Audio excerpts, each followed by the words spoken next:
దయచేసి గవర్నమెంట్ చెప్తున్నాం ఏంటంటే బీడీలు చేసి చాలామంది అనారోగ్య పాలవుతున్నారు కాబట్టి బీడీ పింఛన్లు మరియు వృద్ధులకు కూడా చాలామంది ఒక్కొక్కరు కూడా ఉంటున్నారు, కొడుకులు కూడా పెట్టకుండా కోడలు కూడా పెట్టకుండా ఉంటున్నారు చాలామంది. దయచేసి ఇవి రెండు అమలులోకి తేవాలని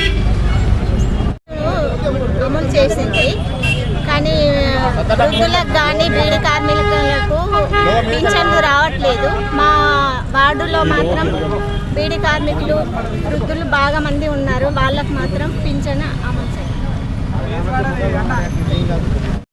ఈరోజు మెట్పల్లి పట్టణంలో భారతీయ జనతా పార్టీ మెట్పల్లి పట్టణ శాఖ ఆధ్వర్యం లోపల ఏదైతే ఈ యొక్క రాష్ట్ర ప్రభుత్వము కాంగ్రెస్ ప్రభుత్వము ఇవాళ బీడీ కార్మికులకు పింఛన్లు ఇస్తామని చెప్పి హామీనిచ్చి ఇవాళ ఏదైతే పింఛన్లు ఇస్తున్నారో ఆ పింఛన్ల యొక్క ఫామ్ లోపల నుండి మరి ఆప్షన్ నుండి మరి బీడీ కార్మికులకు పింఛన్ ఇవ్వకుండా తొలగించడం అయితే ఉందో ఈ యొక్క తెలంగాణ రాష్ట్రంలో బీడీ కార్మికులను మోసం చేస్తున్నటువంటి మొట్టమొదటి పార్టీ కాంగ్రెస్ ప్రభుత్వం అని చెప్పి తెలియజేస్తా ఉన్నాను.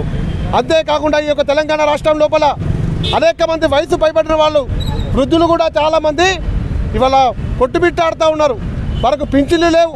మరి బీడీ కార్మికులు ఈ యొక్క తెలంగాణ రాష్ట్రం లోపల వేల సంఖ్యలో బీడీ కార్మికులు ఉంటే ఈ యొక్క కాంగ్రెస్ ప్రభుత్వము బీడీ కార్మికులకు పింఛన్లు ఇవ్వకుండా ఏదైతే ఒక ఆప్షన్ ఇచ్చి మళ్ళీ బీడీ కార్మికులను తొలగిస్తున్నామని చెప్పి ఏదైతే కుట్ర పొందిండ్రో దాన్ని భారతీయ జనతా పార్టీ తీవ్రంగా వ్యతిరేకిస్తూ ఉన్నది.